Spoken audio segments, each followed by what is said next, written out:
C'est épuisant en fait.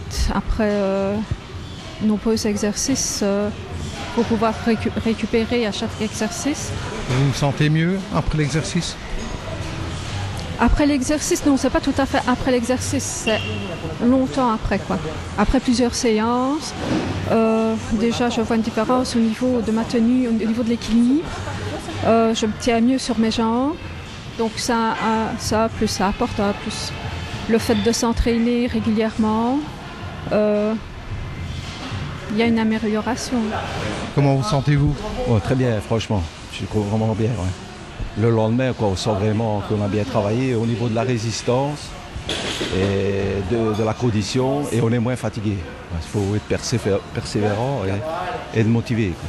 Mais franchement, ça vaut la peine et on sent le résultat. Quoi. Est-ce que le fait de travailler en groupe, c'est motivant? Oui, franchement, c'est motivant. Ouais. Et ce qui est bien aussi, c'est de venir dans une salle où il y a des gens qui sont valides aussi. Et ça permet de côtoyer des personnes et on a l'impression qu'on est égal aux autres. Quoi. Il y a une volonté de plus grande autonomie? Oui, c'est ça. J'ai une bicepeuse, puisque nous on ne les appelle pas des patients. Hein. Les gens qui font biceps sont des bicepeurs et des bicepeuses. J'ai une bicepeuse, en 5 mois de programme, elle est passée d'une autonomie de 300 mètres à maintenant presque 901 km. Ce qui signifie qu'elle peut aller jusque la rue Pont-d'Avoie, prendre son café quand il y a du soleil, revenir chez elle. Chose qui était impossible avant. Ce sont les frontières, les limites de sa vie qu'on fait exploser. Et c'est ça qui est intéressant. Même en étant malade, on peut avoir une activité physique et que c'est très bien pour le mental, pour tout, quoi, franchement. C'est la meilleure thérapie pour moi ce qui me fait le plus de bien, c'est le sport. Est-ce que vous sentez votre capacité physique s'améliorer? Oui, parce que moi je continue à travailler et je sens qu'au boulot je suis moins fatigué. Peut-être pas au niveau de la marche, parce que moi j'ai un problème au niveau de la marche, mais je sens que je suis beaucoup plus résistant. Je rentre chez moi par exemple, qu'avant j'étais claqué, je me mettais sur le fauteuil.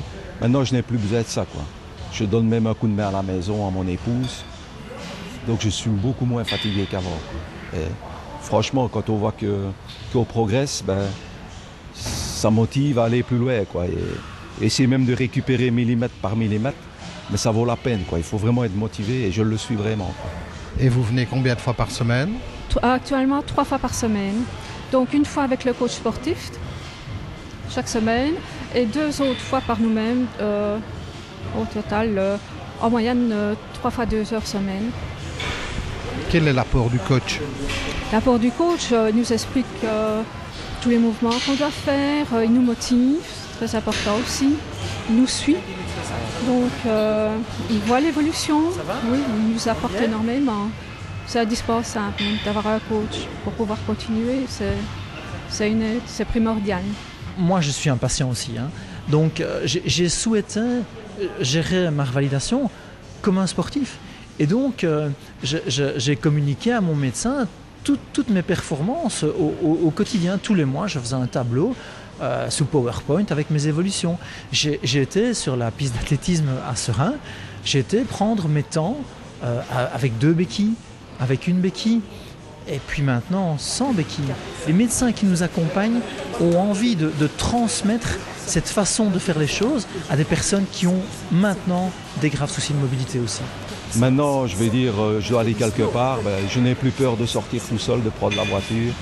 Qu'avant, j'aimais bien qu'on m'accompagne, quoi. Maintenant, ça commence à être différent, quoi. Et mon épouse en est consciente et elle voit une amélioration. Est-ce que l'association Bicep vous a été utile? Oui, franchement, oui. Très utile. C'est comme une deuxième renaissance pour moi. Le fait de refaire du sport, je suis vraiment bien dans ma tête, quoi. Beaucoup plus à l'aise, beaucoup plus confiant. Et je peux donner un conseil aux personnes qui ont le même problème que moi, c'est de ne pas s'enfermer, de ne pas rester tout seul, c'est d'en parler, et essayer de bouger un maximum. C'est le conseil que je peux donner et ça en vaut la peine parce que les résultats sont là. L'organisation de cette prise en charge est unique. l'idée a germé essentiellement suite à la rencontre d'un de mes patients et d'un coach il y a de cela quelques mois. Je pense être en train d'essaimer dans toute la Belgique francophone désormais. Nous avons la possibilité d'offrir cette activité sportive sur des régions comme Charleroi, sur Bruxelles, dans le Grand Liège, vers Verviers, à Namur. Le nerf de la guerre, comme toujours, ce sont les deniers nécessaires à la rendre disponible au plus grand nombre. Mais je pense que dans l'écho qu'on reçoit des patients, il est urgent qu'on puisse faire que cette activité devienne disponible pour le plus grand nombre. Et je le répète, ce sont 12 000 patients en Belgique qui sont concernés par cette maladie. Les cellules souches, dont on parle beaucoup actuellement, autorisent un nouveau regard sur la maladie. Donc, en fait, ce qu'il faut savoir concernant les cellules souches, c'est que jusqu'il y a une quinzaine d'années, dans le cerveau, en tout cas, on pensait qu'il n'y avait pas de cellules souches dans le cerveau. Si on veut envisager l'utilisation de cellules souches dans le cas de la sclérose en plaques, il faut mieux connaître la biologie des cellules souches nerveuses afin d'imaginer en tout cas un procédé, par exemple un médicament qui permettrait de réveiller ces cellules-là et de leur faire fabriquer plus de myéline, par exemple. Pour plus de renseignements donc, n'hésitez pas à en parler à votre médecin traitant. Merci de nous avoir suivis et à dans 15 jours.